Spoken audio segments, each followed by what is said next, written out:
trinque au café.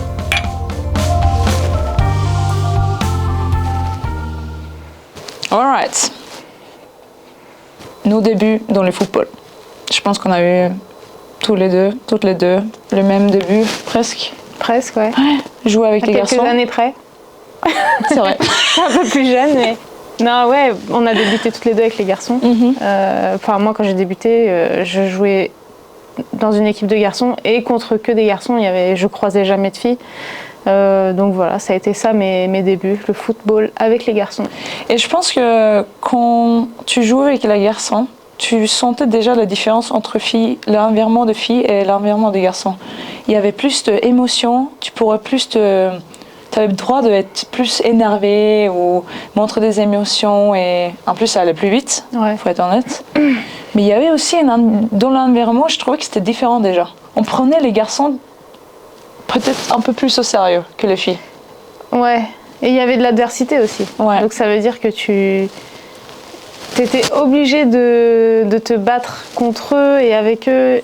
Et en fait, tu étais obligé de te surpasser parce que pour savoir si tu avais ta place, en fait, on te faisait comprendre que tu n'avais pas ta place. Gagner le respect déjà. Ouais, tu devais gagner le respect. Donc tu te donnais 2 fois plus, je crois, quand tu étais à notre génération pour avoir juste le droit d'être dans une équipe. Ouais, fallait se donner, quoi. Et je pense que c'est important de dire à la nouvelle génération aujourd'hui aussi que nos débuts dans le football, on s'entraînait beaucoup. Ouais. On a beaucoup bossé quand même. Ouais. Et moi, je dis souvent même que je me suis entraînée sans m'en rendre compte. Ouais. Ça veut dire que j'ai l'impression que je faisais du foot H24. Ça veut dire, à l'école, je joue au foot, c'était comme des entraînements. Ça veut dire c'est des choses que tu as répétées. Chez moi, dans mon jardin, dans ma cour, contre mon mur. En fait, c'était tout le temps. Et il y en a aujourd'hui, ils te disent « Ouais, je fais 1 heure de foot, je veux devenir professionnel. » Bah non, en fait, tu deviens pas professionnel comme ça. D'abord, tu as travaillé et le travail, Enfin, faut être passionné. Moi, j'étais passionnée, donc je joue au foot tout le temps. Et regarder le foot aussi, ça aide. Regarder, ça te fait apprendre. Ouais. Regarder les matchs, regarder les tactiques. Parce que c'est pareil, on te met sur le terrain et t'es forte. Il faut comprendre le jeu, comprendre le système de ton adversaire, comprendre comment tu peux lui faire mal, où sont les espaces. En fait, le foot, c'est un jeu intellectuel aussi, et tu dois jouer avec ta tête. Si tu veux le haut niveau et le très haut niveau, t'es obligé. Je prends la deuxième.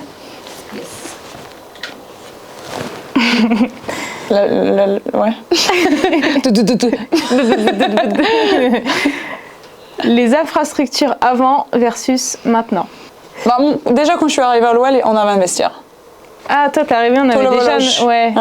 Mais toi, t'as commencé sans vestiaire. Moi, j'ai connu sans vestiaire, donc c'était les infrastructures de la ville. Ça veut dire qu'on arrivait à l'entraînement et tu laissais rien dans le vestiaire, donc tu pouvais pas rien. Donc ça veut dire que tu venais et tu repartais avec tes affaires. Donc tu ramenais tes crampons à la maison. C'est même nous, on ramenait nos bouteilles d'eau. On ramenait nos bouteilles d'eau pour l'entraînement. Des électrolytes. Ouais, non, il n'y avait pas tout ça. Il n'y avait pas de protéines après l'entraînement. Mais ouais, c'était un monde. Parfois même, il n'y avait pas de douche chaude, donc tu prenais la voiture, tu allais te doucher chez toi.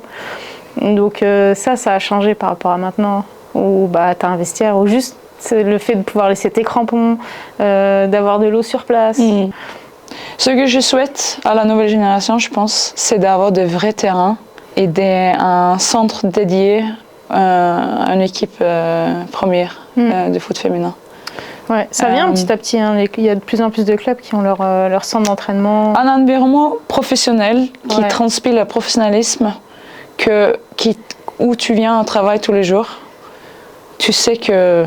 Tu as les meilleures conditions. Exactement. Tu as les meilleures conditions, les demandes sont là, il faut que toi tu sois là. Et ça donne aussi une motivation supplémentaire, malgré tout. Je pense que si tu allumes la télé et tu regardes un match de foot et tu vois des infrastructures qui ne sont pas au niveau... Tu zappes, tu changes la chaîne. Zappes. Moi, j'aurais zappé. Ça participe au contexte et ça participe au fait que le produit va être bien en fait à regarder. Ouais. Ah, celui-là, il est pas mal. Des stéréotypes qui nous ont marqués. Il n'y en a jamais eu. Ça n'existe pas. Moi, non. Ça. J'ai reçu mon ballon d'or comme ça, à un niveau tranquillité, moi. Franchement, pour être honnête, je me suis jamais posé des questions étant une fille jouant au foot. Ouais, moi aussi, c'était normal pour toi. Exactement, Ouais. il n'y a jamais eu un coin dans ma tête qui disait non, mais t'es pas fait pour ça, Ouais. en fait. Mais c'est bizarre, hein, mais moi aussi c'était pareil, mais je sais pas pourquoi. Parce Non, que ça il doit aurait être nos pu y parents. avoir- Ouais, il pouvait y avoir toutes les discussions possibles pour dire mais pourquoi tu fais du foot. Mais enfin je sais pas, moi je me suis toujours dit bah si. Même si j'en voyais pas, que tout le monde me disait que c'était bizarre, mais en fait moi au fond de moi j'avais confiance en moi et je voulais jouer au foot et je me sentais à ma place même si j'étais avec les garçons. Après, il y a des cas qui sont tellement graves où tu as besoin de dire quelque chose. Ouais. Parce que nous, on est dans des positions aujourd'hui qu'on ne peut pas se permettre de rien dire, des fois, qu'on s'en va trop loin. Ouais. Et peut-être que avant, les générations avant nous, justement, avaient peur de dire les choses et bon, étaient moins exposées, etc. Mais c'est dommage parce que Tout à tu fait. dis ça aurait pu aller encore plus vite et être encore plus développé s'ils avaient pu prendre la parole parce que ça allait à personne avant. Mais les stéréotypes, oui, de dire une fille ça joue pas au foot. Mais en fait, quand tu regardes l'histoire, c'était interdit. Ouais. Quand j'ai su ça, j'ai dit ah ouais, c'était. Et j'ai compris pourquoi il y en a qui disaient le foot c'est pas pour les filles. C'est parce qu'en fait, la société elle a été construite à travers l'idée que c'était interdit. C'est pour ça que j'en veux pas aux générations de nos grands-parents ou qui se sont pas posé la question. Et pour eux, ils ont grandi avec cette idée. Donc quand ils ont vu des femmes ou des filles jouer au foot, bah pour eux c'était pas normal. Mais aujourd'hui, il faut réussir à déconstruire ça. Et éduquer les gens. Ouais. Ouais, c'est de l'éducation, oui. Et je pensais à un truc aussi qui a beaucoup changé aujourd'hui, c'est aussi l'accès de réseaux sociaux, qui devient presque un problème dans la société, selon moi. Et là, on peut prendre les athlètes en général ou les gens publics. À quel point il y a beaucoup de haine sur Internet aussi. Et sur les réseaux sociaux, où c'est trop simple de se cacher derrière. Ouais, exactement. Ouais. Et ça, c'est valable partout, hein, pas que pour le sport ou pas que pour le foot, mais dans la vie en général. Et c'est dommage parce que c'est aussi un outil pour connecter avec les supporters, qui est tellement important. Final, est-ce que tu penses qu'il y a plus de positifs ou plus de négatifs? Moi, je trouve qu'il y a plus de négatifs pour un athlète aujourd'hui.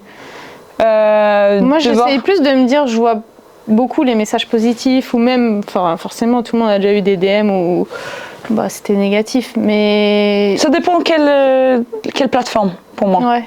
Il y a des plateformes où je mets plus un pied parce que ça me donne rien. Ouais.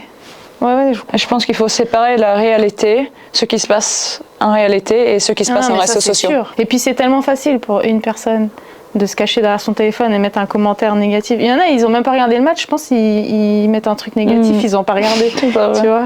C'est comme ceux qui disent le foot féminin, ils ont jamais été voir un match ça, dans le sûr stade. Et certain. Viens d'abord, après tu feras ton idée et tu diras c'est pas pour moi, j'aime pas, mais viens pas dire viens pas dire qu'on n'a pas le droit de jouer en fait. Chacun a sa place et respecte. Va voir un autre sport si tu préfères un autre sport. C'est pour ça, je dis encore, c'est tellement important qu'on soit forte dans les matchs qui comptent ou montrer toujours chaque année après année le niveau. Parce que le jour où on monte plus le niveau, c'est aussi beaucoup plus facile à nous juger, je pense. Oui, c'est sûr, c'est sûr. Donc c'est un, comment on dit, un challenge encore. Un défi. Un défi, exactement.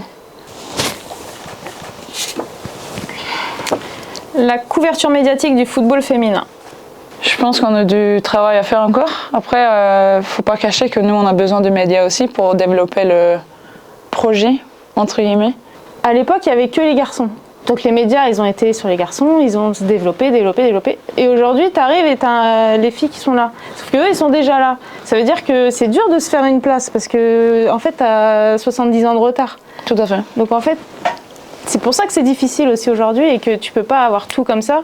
Et le rôle des médias, il est très important parce que tu peux pas leur dire ouais mais ok il y a 70 ans ou 50 ans vous étiez là, mais ils se sont jamais posé la question d'ouvrir aux filles ou parce qu'à l'époque il y avait que ça et ils allaient que dedans.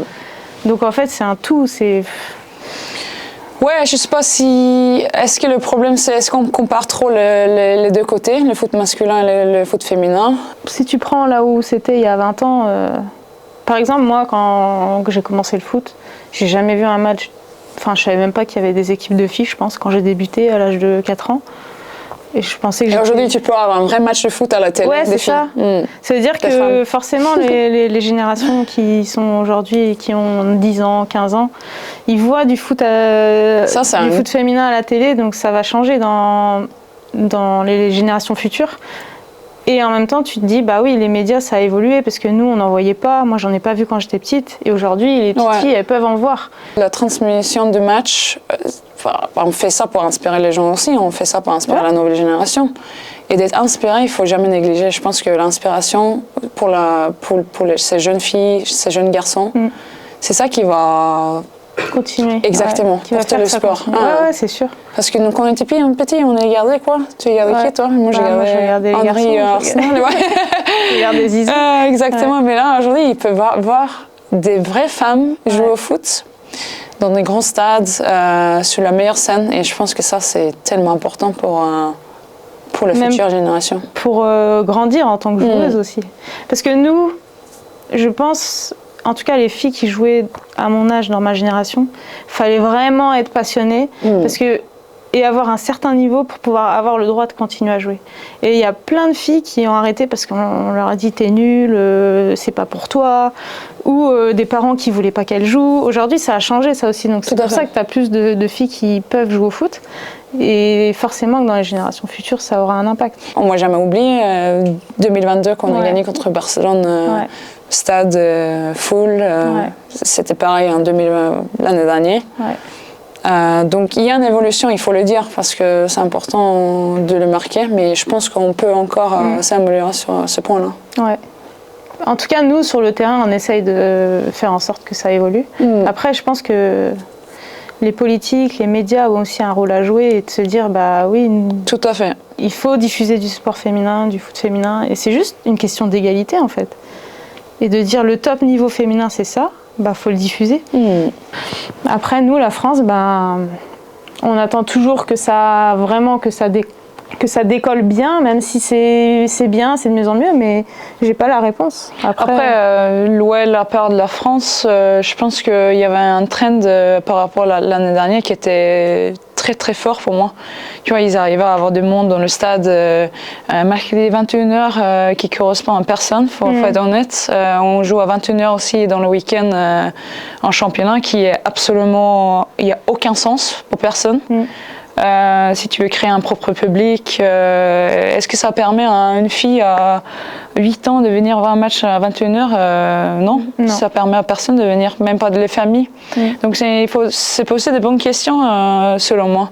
Et moi j'étais quand même impressionnée par le club, comment ils ont réussi à travailler pour avoir le maximum de gens. Parce que si tu as vu statistiquement au niveau... des stades, des équipes, les clubs l'année dernière, je pense que l'OL était vraiment en haut. Donc il y a un travail à faire à côté. Nous, on a la responsabilité d'être performantes, mais il faut aussi que les fédérations, que les clubs, c'est un travail commun en fait. Il faut que tout le monde se remette. C'est pas chacun dans son coin, c'est tout le monde ensemble pour amener.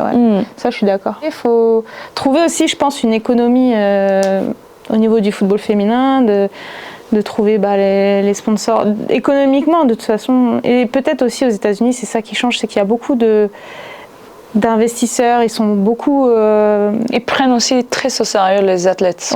Depuis l'investissement dans le sport aux États-Unis, c'est vraiment... Ils veulent avoir des champions.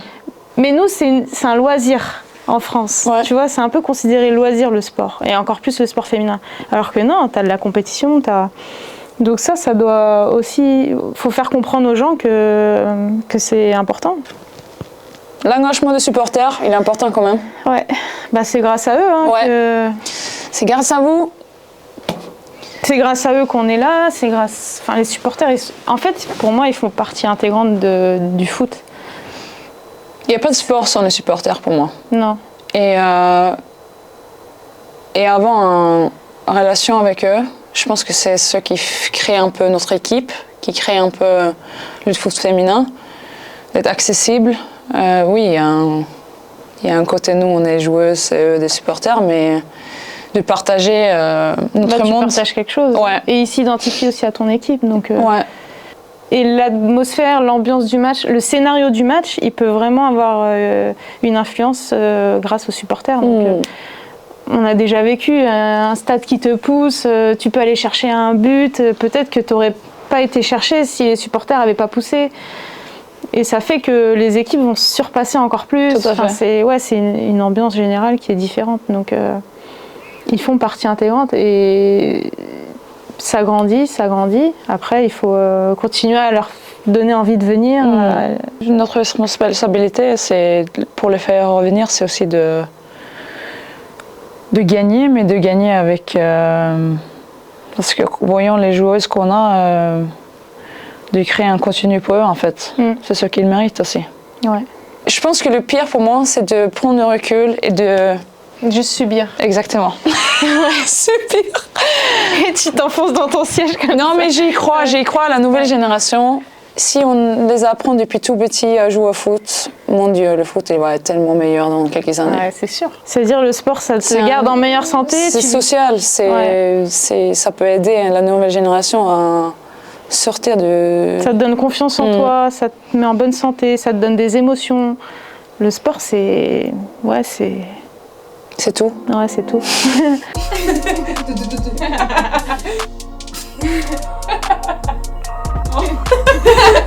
On peut être critique, ouais. Oui, mais très optimiste, oui, par rapport à l'avenir. C'est ça. Mastercard, fier partenaire de l'OL féminin.